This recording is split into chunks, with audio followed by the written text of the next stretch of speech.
Dari dulu, Mekah merupakan salah satu tujuan orang Indonesia mencari ilmu. Namun tidak hanya itu, mayoritas muslim di dunia ingin merasakan bagaimana nikmatnya sholat berjamaah di Mekah, tepatnya di Masjidil Haram. Semoga kita semua diberikan kesempatan untuk melaksanakan ibadah haji dan menunaikan sholat di Masjidil Haram. Tercatat beberapa ulama Indonesia pernah menjadi imam di Masjidil Haram. Ketinggian ilmu dan akhlak menjadikan mereka memiliki kedudukan tinggi dalam pandangan umat Islam. Sejarah mencatat 3 orang Indonesia yang pernah menjadi imam di Masjidil Haram. Berikut informasi 3 ulama Indonesia yang pernah menjadi imam di Masjidil Haram. 1. Syekh Junaid Al-Batawi.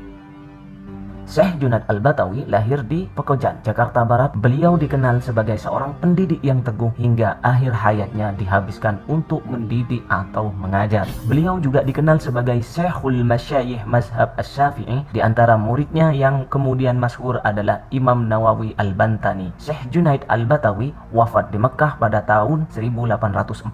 Diperkirakan usianya 100-an tahun. Berkat jasa beliau pula nama Betawi untuk pertama kali diperkenalkan pada mancanegara. 2. Syekh Muhammad Nawawi Al-Jawi Al-Bantani.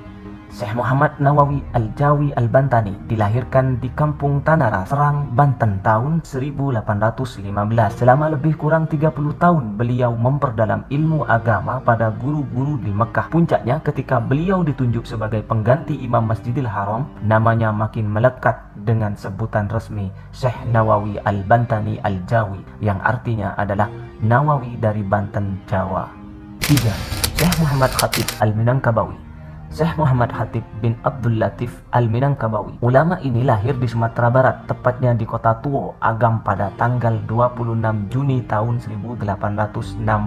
Saat kecil sudah terlihat kecerdasannya. Pada usia 11 tahun, sang ayah mengajaknya ke Mekah untuk menunaikan ibadah haji. Namun Ahmad tidak pulang. Beliau di Mekah untuk menuntaskan hafalan Al-Qur'annya. Selain menghafal Al-Qur'an, Ahmad Khatib berguru pada beberapa ulama, di antaranya Syed Bahri Syatta, Syed Ahmad bin Zaini Dahlan, dan Syekh Muhammad bin Sulaiman Hasbullah Al-Makki. Dari banyaknya murid-murid beliau, di antaranya yang paling masyhur adalah Hadratus Syekh Hasyim Asy'ari yang merupakan pendiri Nahdlatul Ulama atau yang dikenal dengan NU, dan Kiai Ahmad Dahlan yang kita kenal sebagai pendiri Muhammadiyah. Syekh Ahmad Khatib Al-Minangkabawi wafat pada Senin tanggal 8 Jumadil Awal tahun 1334 Hijriah di Mekah, Saudi Arabia. Kealiman Syekh Ahmad Khatib Al-Minangkabawi dibuktikan dengan diangkatnya beliau menjadi imam dan khatib sekaligus staf pengajar di Masjidil Haram. Jabatan sebagai khatib dan imam Masjidil Haram bukanlah jabatan yang mudah diperoleh. Jabatan ini hanya diperuntukkan untuk orang-orang yang memiliki keilmuan dan akhlak yang tinggi.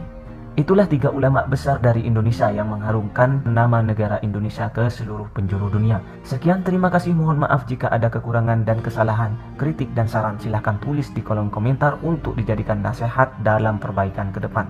Jika bermanfaat, silakan like dan bagikan. Jangan lupa klik subscribe dan aktifkan loncengnya agar tidak ketinggalan informasi selanjutnya. Wassalamualaikum warahmatullahi wabarakatuh.